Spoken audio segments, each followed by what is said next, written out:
ለውና ኑ ብሎ ዘመዶቹን ጠርቶ አብረን ምን እንበል እንደሰት ወይም የደስታም ተካፋዮች እንሁን አለ።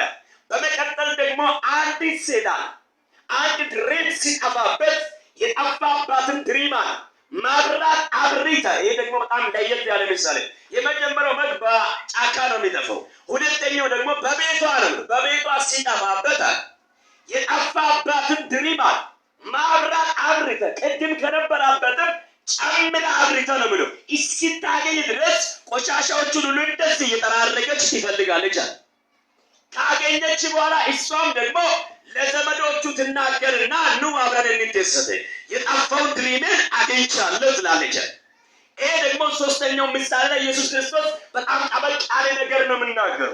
በአንድ ከተማ ወይም በአንድ መንደር ለአንድ አባት ወይም ለአንድ ሴትና ለአንድ አባት ሁለት ልጆች ነበሯል። ሌላ ልጆች የሉም። ሁለቱም ልጆች አብሮ ነው የሚኖሩት። ከሚኖሩበት ደግሞ የመጀመሪያው ልጁ አንደኛ እርሻን ይሰራል፣ አራሽ ነው። በመቀጠል ደግሞ በግ ይጠብቃል።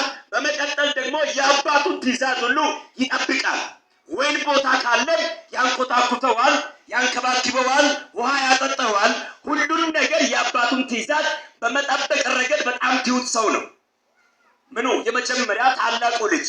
ይህ ታናሹ ልጅ ግን ስራ አልተመዘገበለትም። የሚሰራው ነገር የለውም።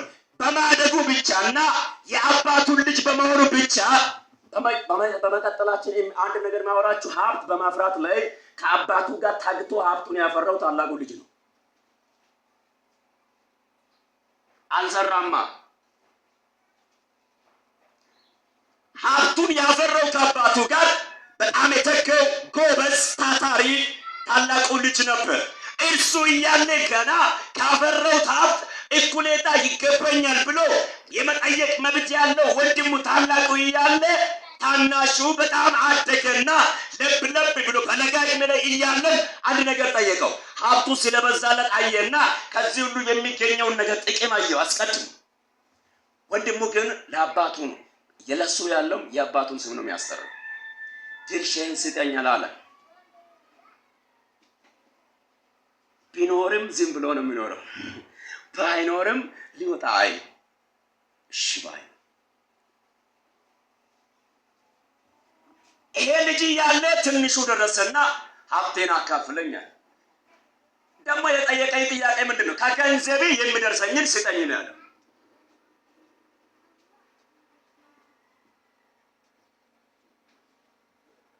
አንዳንዴ ገንዘብም ጦስ ነው። ከገንዘቤ የሚደርሰኝን እኩሌታን የኔን ድርሻ ስጠኝ ስል ያው አንድ ሰው ልጅ ከወለደ ከእናቱ ጋር ያማክራል። ተማክረው ሁለቱም በቃ ድርሻን ይስጡታል። እናቶች ባይዘው በጣም ደግ ናቸው። አባት እኮ ሊቆጣም ሊከለክልም ይችላል። እናቶች ይገባኛል ካለ ስጣበት ነው ማለት። ለማን እየደፈ ለማን እየተገ ለማን ነው ይናሉ ያከማቸው። ስለዚህ ለልጄ የማይሆን ነገር ምን ያደርጋል ብሎ ከአባቱ ጋር ሊቆጡም ይችላል እና ሊነጫነጩም ይችላል። ሰጥ አይላል መጽሐፉ። አካፍሎ ሲሰጥ ገንዘቡን ሁሉ አጠራቅሞ ይዞ የሚገርም ነገር ቅርብ አይልም፣ ሩቅ አገር ሄደ ይላል። አባቱ ድርሻን ሰጣ፣ አካፈለው፣ እንካ አለ። ሰብስቦ ሁሉንም ነገር ወደ ገንዘብ ለወጠውና ሩቅ አገር ሄደ ይላል።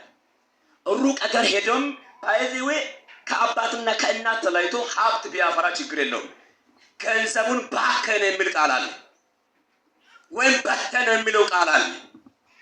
ሰብስቦ የሄደውን ገንዘብ እዛ ሩቅ አገር ሄደው የአባትም የእናትም አይን ሊደርስ ወይም ሊያይ ሊከታተሉ በማይችልበት ኪሎሜትር ርቀት ላይ ሪቆ ተቀምጦ ያገኘውን ከአባቱ ዘንድ የወሰደውን በመጀመሪያ ቅድም እንደተናገርኳችሁ አለፋም እኮ ልጅ በመሆኑ ብቻ ነው ድርሻን የወሰደው። አንድም ቀን ለፍቶ አያውቅም፣ ተግቶ አያውቅም፣ ዋጋ ከፍሎ አያውቅም።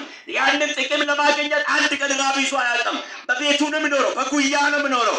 በፈለገው ሰዓት እንደፈለገ እየበላ እየተወራጨ ነው የሚኖረው። ያ ሰው ገንዘቡን አግኝቶ ሰብስቦ ተሸክሞ ወጣ ይላል። ወጥቶም ደግሞ ከአባትም ከእናትም ከወንድምም ከጎረቤትም በጣም ሩቅ አገር ሄደ ይላል። ሩቅ አገር ሄደው በተቀመጠበት ሀገር ላይ ገንዘቡን በተነው ይላል።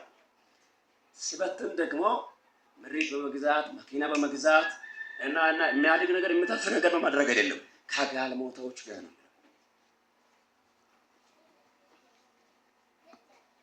እየሰማችሁ ነው? ከጋለሞታዎች ጋር ገንዘቡን በተነው፣ ጨረሰው። አንዴ ቀኝ እጅ ከፍ አድርጉና ዛሬ በሉ፣ ሁሉም ነገር ሙሉ ቢመስል ያለ ጌታ በሉ ያልቃል።